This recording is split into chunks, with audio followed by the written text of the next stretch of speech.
Pigil ang galit na naramdaman ni Iris nang lumabas sa investigasyon ni Harry na itong si Lavender Fields ay mismo ang matagal na nilang pinaghahanap na kabit ni Tyrone, si Jasmine Flores, na naging malapit sa kanya at naging kaibigan pa na nasa pagkatao ni Lavender Fields. Labis-labis na nasaktan si Iris na magpahanggang ngayon ay itong si Jasmine Flores at Tyrone de Vera ay sila pa rin.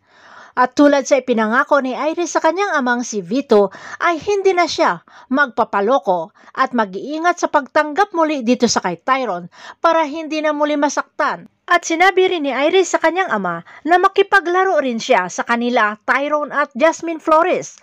At habang abalang-abala si Jasmine o Lavender Fields sa pag-asikaso para sa wedding anniversary nila Tyrone at Iris, na kahit nagbigay na ng babala itong si Tyrone na ibang-iba ang kinikilos ni Iris at mukhang may alam na, ay matapang pa rin si Jasmine na ginawa ang pag-set up ng party event.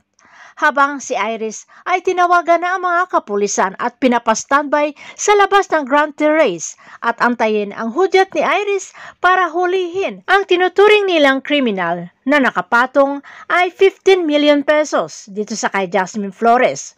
Pero mukhang isa sa kanila ang mapapahamak. Abangan na lang natin sa susunod na episode dito sa Lavender Fields.